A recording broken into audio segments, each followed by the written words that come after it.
Welcome back to the channel, guys. Today we are going to be going over the best things to do in Tuscany, Italy. Make sure to stay tuned until the end of the video because you are not going to want to miss number 1 on this Tuscany travel guide. Tuscany, with its stunning landscapes, rich history, and vibrant culture, is a dream destination in Italy. From exploring medieval towns to soaking in hidden hot springs, this region offers an array of unforgettable experiences. In this travel guide, we will highlight 12 epic stops in Tuscany that will captivate the hearts of adventure lovers.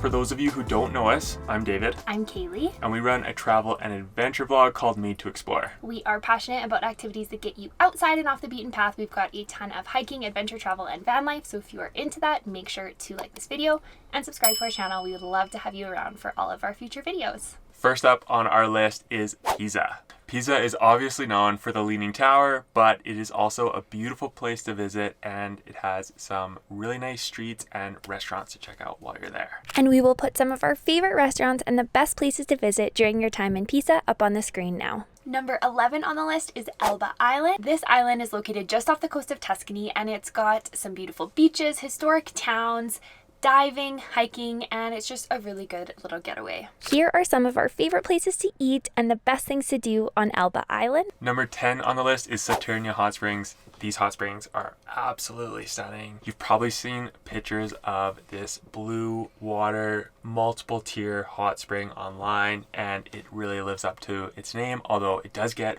really busy. So we'd recommend going first thing in the morning like we did.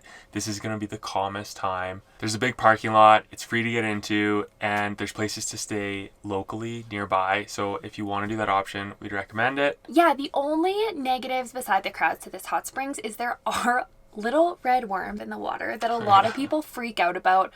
They're harmless, it's just a larva that lives in the water here, but it is a little bit weird. Other than that though, the hot springs are beautiful, definitely worth a stop. We do have an Italy travel guide for adventure lovers that covers all of our favorite places in Italy. From the best hikes in the Dolomites to renting your own boat to explore the Amalfi Coast, this guide has everything you need to know. Covering places like Venice, Rome, Florence, Cinque Terre, Amalfi, Capri, and the Dolomites in detail, let us take care of all of the research so that all you have to do is show up and enjoy. We have already got a ton of great feedback on this guide and cannot wait to share it with you. We will link it below. Make sure to check it out. Number 9 on the list is Monteriggioni. This is an adorable little town encircled by a castle wall, and it is definitely worth a stop. You don't need too much time to explore it. A few hours is great. There's some shops, you can get something to eat, and you can actually pay to walk the walls, which we would recommend. It's a pretty cool view from up there. If you have a drone, very cool place to fly a drone as well. Next up on the list is San Gimignano. This is a famous little town that is actually a UNESCO World Heritage Site. It is famous for having a bunch of really unique towers. Yeah, and the architecture of this hilltop town is absolutely stunning, so you definitely want to spend some time exploring. Here are a few places you can't miss in San Gimignano during your time in Tuscany. Number 7 on the list is Monte Forato. This is definitely more for adventure lovers. It is a beautiful hike in northern Tuscany, and it is famous for an archway in the rock at the top. There are actually 3 different routes to get up to the top, and one is a via ferrata. Number 6 on the list is Montepulciano. This town is famous for its red wine, and we had a lot of fun exploring it, having some delicious food, and just kind of hanging out and absorbing the vibe. Here are some of our favorite wineries and places to eat in and around Montepulciano. Number 5 on the list is Siena. This is a very famous town in Tuscany. It is known for its medieval brick buildings and the quintessential Italian atmosphere. So this is a really cool place to walk around, try some food, and just enjoy the atmosphere on the streets. Here are some places and restaurants that you do not want to miss during your time in Siena. Number 4 on the list is Bagni San Filippo. This is another beautiful set of hot springs. They are really known for their limestone formations, which are just massive. While you're soaking in the springs, you can just really admire these. It is much less busy than Saturnia, so you don't have to compete for a pool. Yeah, it's kind of more like a hot spring river. So when we got to the first area, there was actually a lot of people soaking in there, but we just walked a little bit further down and there was tons of different pools. We were able to find one all to ourselves. Again, it's free. Parking is pretty easy to find, and it's just a fun place to hang out.